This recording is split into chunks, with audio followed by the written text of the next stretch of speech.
everyone, welcome back to the Enterprise Java series. In this video, we will see how do we create a datetime servlet in NetBeans. To create a datetime servlet, first of all we will create a servlet file.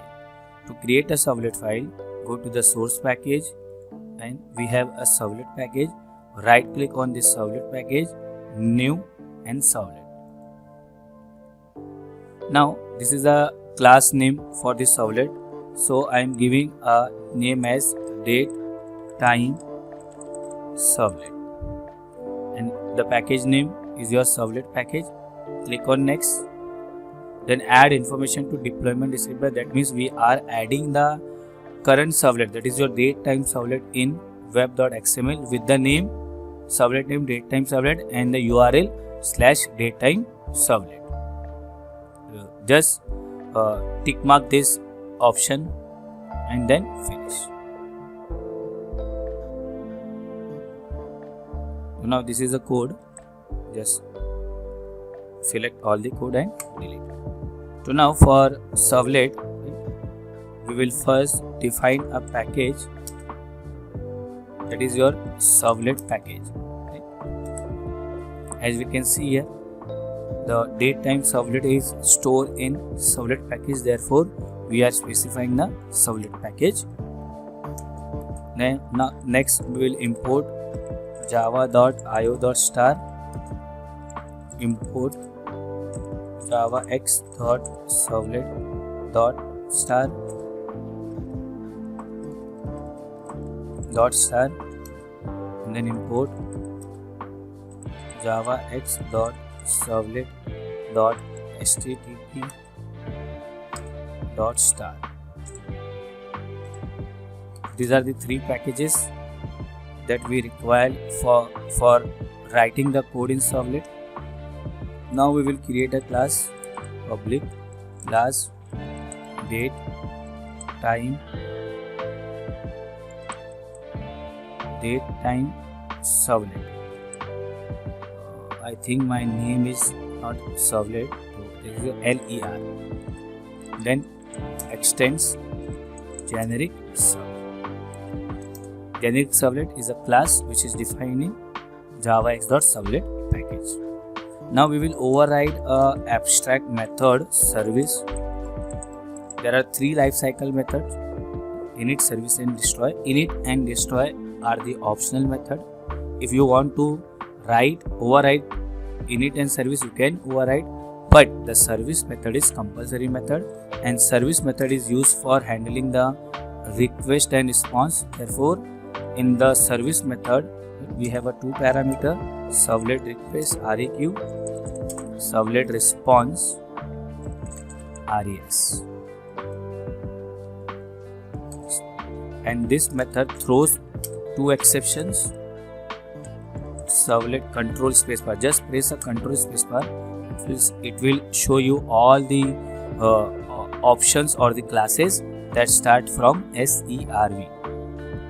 Servlet exception comma IO exception. IO exception. These are the two exceptions thrown by the service method. Now we will set the content type of the web page, that is your set content res.set content type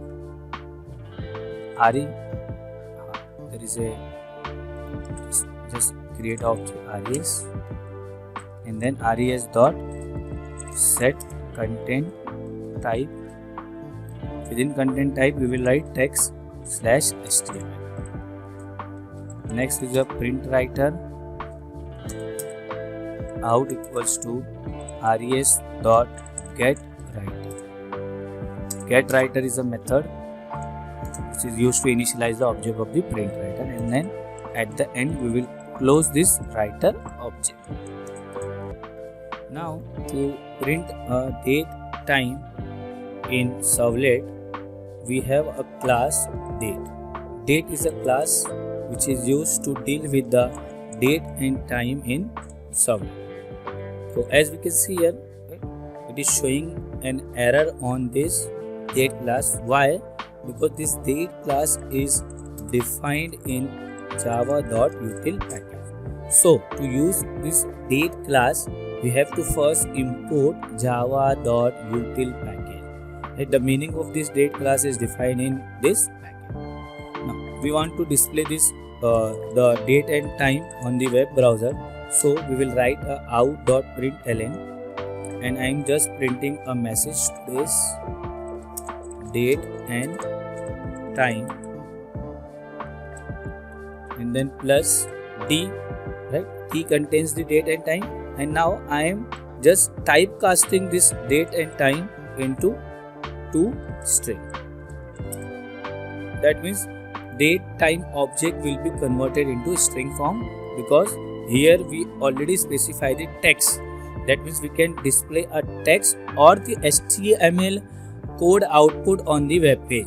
Therefore, we are translating, or we are transforming this date into two string. That means in the string form.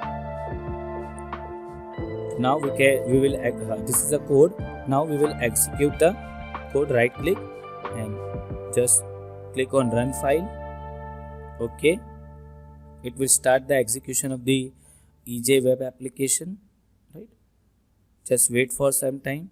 It will initialize the Glassy, as we can see here, launching a Glassfish on this, right?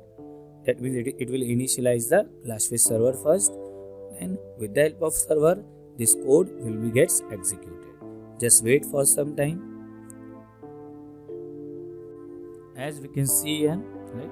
Today's date and time, Monday, and this is my 30 May, and this is my year 2000, and this is my time. So the output of the code, right? This code is it will display a today's date and time. Okay. Right click again, just run the code. You will get a different date. As we can see here, different time. This is your 1537 here. Now this is your 1538. This is all about the basic date time servlet. I hope you understood this session. Thank you so much.